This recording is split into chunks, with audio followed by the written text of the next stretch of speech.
여러분, 한 번쯤 이런 상상 해보신 적 있으신가요? 지상에서 가장 싸움 잘하는 동물은 도대체 누구일까? 지능이야 뭐, 인간이 압승이죠. 하지만 맨몸 전투력? 한 마리씩 1대1로 붙는다면? 사람은 그냥 안 됩니다. 무기 없이 싸우면 100전 100패, 체급 차이도 어마어마하니까요. 그렇다면 진짜로 무기 없이 맨몸 대 맨몸 단판 승부를 벌였을 때 지상에서 가장 강한 생물은 누구일까요? 혹시 사자? 정글의 왕이라면서요? 아니면 호랑이? 왠지 더 세 보이긴 하죠? 하지만 이 리스트를 보면 여러분의 예측은 박살날 수도 있습니다. 지상 최강 생물 탑10. 지금부터 진짜 싸움 순위로 알아보겠습니다.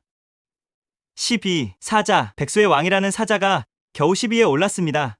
수사자의 체중은 최대 270kg, 몸 길이는 약 3.2m에 달하며 이빨에 물어뜯는 힘은 310kg입니다. 시속 60km로 달릴 수 있어 아프리카 초원에서 가장 빠른 포식자 중 하나입니다. 사자는 먹이사슬의 최상위에 있으며 다른 동물들은 대부분 사자에게 잡아먹히죠. 그런데 수사자의 목 주위에 갈기처럼 난 두꺼운 털, 왜 있는지 아시나요? 바로 보호용입니다. 사자는 공격 시 상대의 목을 물어 죽이는 습성이 있습니다. 그래서 자신도 목을 보호하려고 털이 발달한 것입니다. 9위 호랑이. 사자보다 한 단계 위에 있는 건 바로 호랑이입니다. 왜냐하면 호랑이가 전체적으로 사자보다 더 큽니다. 사자와 호랑이가 싸우면 누가 이길까요? 동물원 같은 데서는 간혹 싸우기도 하지만 자연에서는 둘이 마주칠 일이 거의 없습니다. 왜냐하면 호랑이는 숲에서 살고 사자는 초원에서 살기 때문이죠. 호랑이는 세계에서 가장 큰 고양이과 동물입니다. 몸 길이는 사자보다 30에서 50cm 더 크고 그 중에서도 가장 큰 품종은 시베리아 호랑이입니다. 이 호랑이의 몸 길이는 최대 3.8m, 체중은 무려 700kg에 달하며 점프력, 나무타기 능력, 앞발 힘 등에서 사자를 능가합니다. 그래서 9위에 오른 것이죠. 8위 아메리카 들소. 의외라고 느끼셨을 수 있지만 사자나 호랑이가 단독으로는 쉽게 이길 수 없는 상대입니다. 야생에서 사자가 들소를 사냥하려면 보통 4~5마리가 협동해야 겨우 가능합니다. 아메리카 들소의 체중은 무려 1톤까지 나가 사자의 2배입니다. 시속 60km로 달릴 수 있을 정도로 빠르며 온몸이 근육으로 덮여있고 뿔과 목 근육의 힘이 굉장히 강합니다. 500에서 600kg 되는 동물을 들이받아 날려버릴 정도의 힘을 가졌기 때문에 만약 사자와 단판 승부를 벌이면 사자의 내장이 터질 수도 있다고 합니다. 실제로 아메리카 들소는 미국 내에서 해마다 곰보다 더 많은 사람을 죽이는 동물로 매우 위험한 존재로 분류되어 있습니다. 겉모습은 순해 보이고 초식동물이라 얕보기 쉽지만 실은 극도로 위험한 존재입니다. 이건 아메리카 들소만이 아니라 우리가 평소에 보는 큰 황소도 마찬가지입니다. 사자 혼자서는 이기기 어렵습니다. 왜냐하면 이 소류 동물들은 온몸이 근육 덩어리이기 때문입니다. 7위. 고릴라. 인간과 가장 유사한 생명체가 이 순위에 이름을 올렸습니다. 유전적으로는 사람과 큰 차이가 없지만 체력 면에서는 비교 자체가 불가능할 정도의 괴물 같은 존재, 바로 고릴라입니다. 고릴라는 사회적이고 집단 생활을 하는 동물로 한 마리 수컷이 중심이 되어 가족 단위로 무리를 이루며 살아갑니다. 이들은 강한 영역의식을 가지고 있으며 때때로 영토 확장과 우위 확보를 위해 다른 수컷 고릴라와 격렬한 싸움을 벌입니다. 그래서 수컷 고릴라에게는 단순히 크고 강한 근육이 아니라 전투력 자체가 생존의 조건이 됩니다.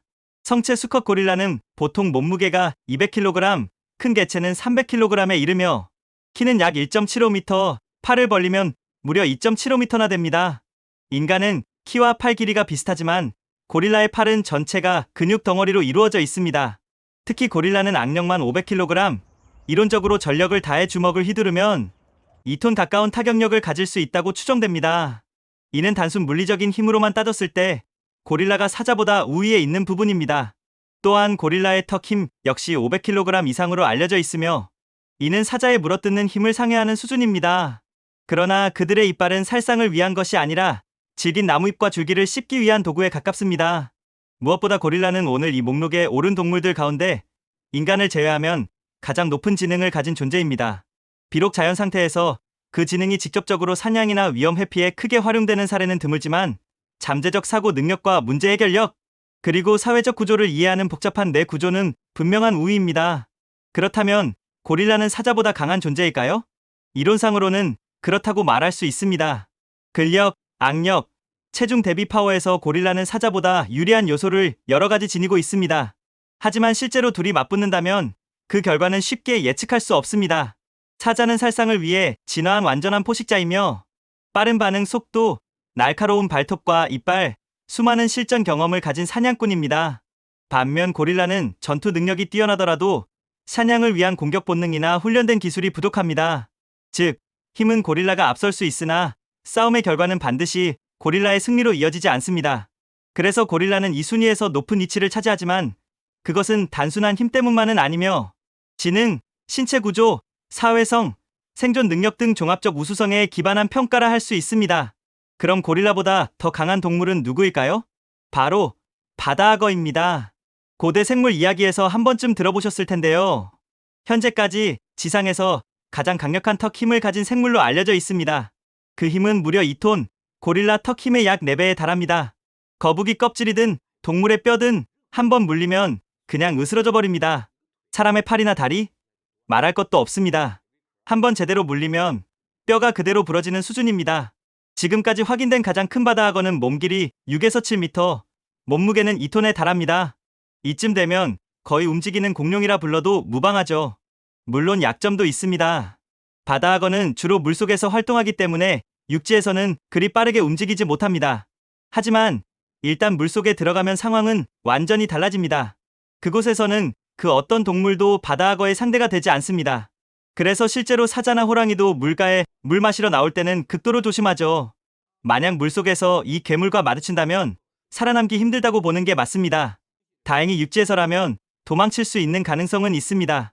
바다악어는 기본적으로 물속으로 돌아가려는 습성이 있어 육지에서는 사냥보단 퇴각을 선택하는 경우가 많습니다. 하지만 만약 운이 나빠서 붙잡혔다면 그때는 눈을 찌르는 게 유일한 탈출 수단일지도 모릅니다. 그렇다면 바다악어보다도 더 강한 육상 동물은 바로 불곰, 그 중에서도 코디악 그리즐리입니다.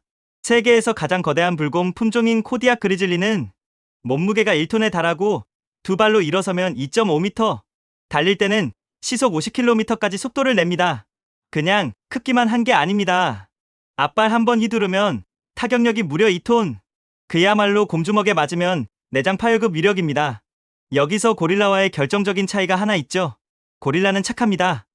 주로 과일, 나무잎, 대나무 같은 채식 위주로 살며 가끔 벌레나 개미 정도나 맛보는 선량한 식단의 소유자입니다. 하지만 불곰은 잡식이라면서 사실상 육식 동물입니다. 고기를 먹고 물고기를 낚아채며 필요하면 사슴도 때려잡습니다. 심지어 인간이 버린 쓰레기통까지 뒤지는 강하고도 현실적인 존재죠. 그리고 무엇보다 고릴라보다 훨씬 크고 근육 밀도도 높고 환경 적응력도 더 뛰어납니다. 추운 고산지대, 숲, 강가 어디서든 살아남는 진정한 야생의 제왕입니다.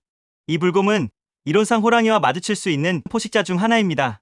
특히 러시아 시베리아 지역에서는 서식지가 겹쳐서 드물지만 호랑이와 곰이 마주치는 장면도 포착됩니다. 하지만 실제로 싸우는 일은 거의 없습니다. 다음은 기린입니다. 의외지요? 기린이라고 하면 대부분 초식동물, 순하고 조용한 동물, 목만 긴 동물 정도로 생각하시죠.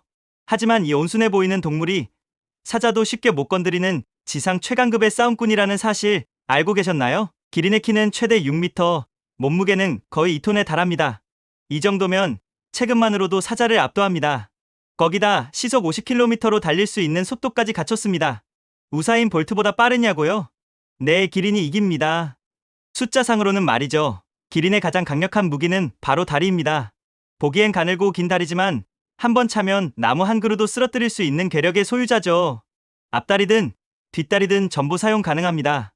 360도 전방위 발차기 가능한 초식동물이라니 이거 설정값 이상한 거 아닐까요?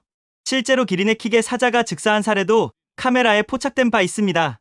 그래서 사자도 기린을 사냥할 땐 최소 4-5마리가 함께 작전을 짜야 겨우 성공할 수 있습니다. 한 마리가 덤볐다가는 오히려 발에 맞아 뼈가 부러지거나 내장이 터질 수 있죠. 기린의 두 번째 무기는 그 긴 목과 작고 단단한 머리, 그리고 머리에 달린 작은 뿔 5개입니다. 2개 아니었어? 하시겠지만 자세히 보면 작은 혹처럼 생긴 뿔이 총 5개 있습니다. 기린은 보통 다른 동물과 싸울 때는 발차기를 쓰지만 기린끼리의 싸움에서는 목치기라는 독특한 기술을 씁니다. 긴 목을 채찍처럼 휘둘러 상대의 몸통이나 머리를 강타하는 방식이죠. 단단한 머리와 뿔이 무게를 실어치는 이 공격은 실시는 물론 내장 파열까지 유발할 수 있습니다. 그래서 수컷 기린은 싸움을 반복하며 점점 목이 더 두껍고 단단해지는 진화적 특징을 보입니다. 기린은 평소엔 아주 조용하고 느긋하게 풀만 뜯는 초식 동물입니다. 하지만 새끼가 위험에 처하면 암수 가릴 것 없이 날아차기 발동입니다. 기린의 뒷발에 잘못 맞으면 하이에나, 사자, 심지어 악어도 중상을 입을 수 있습니다. 그래서 많은 포식자들이 기린 사냥은 최후의 수단으로만 택합니다. 또한 기린은 혀가 무려 45cm나 되며 검고 끈적한 구조를 갖고 있어 가시가 많은 아카시아 나무잎도 기가 막히게 뜯어먹습니다. 사람 눈에는 느리게만 보일 수 있지만 실제로는 하루 16에서 20시간 동안 먹고 또 먹습니다. 그리고 기린은 거의 소리를 내지 않지만 사실 인간 귀에 들리지 않는 초저주파로 의사소통을 한다는 연구 결과도 있습니다. 기린은 흔히 귀엽고 순한 동물로 알려져 있지만 실제로는 싸우기도 잘하고 맞붙었을 때 포식자에게도 밀리지 않는 지상 최강급 초식동물입니다. 그 다음은 하마입니다. 귀엽고 통통하고 강가에서 하품이나 하는 평화주의자처럼 보이죠? 그런데 말이죠. 이 순둥이처럼 생긴 동물이 사실 아프리카에서 가장 무서운 생물 중 하나라는 사실 알고 계셨나요? 하마의 평균 체중은 1.5톤, 큰 개체는 3톤을 넘기도 합니다. 그 위풍당당한 몸집에 숨겨진 무기는 바로 턱입니다.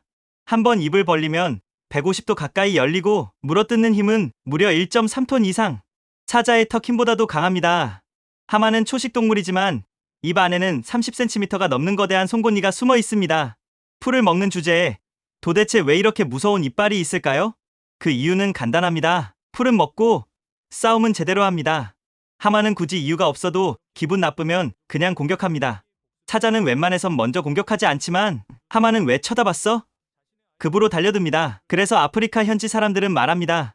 사자는 조심하면 피할 수 있지만 하마는 그냥 운에 맡겨야 한다.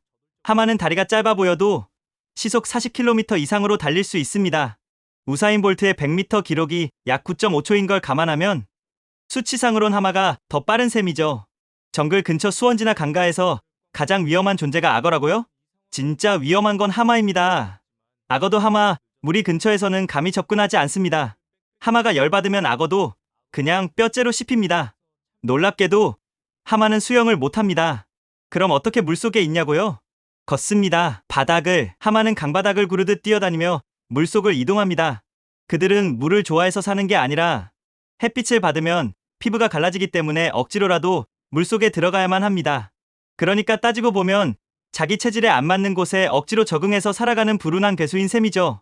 하마의 무서운 점은 힘만이 아닙니다. 굉장히 집요한 동물입니다. 한번 공격을 시작하면 끝까지 쫓아옵니다.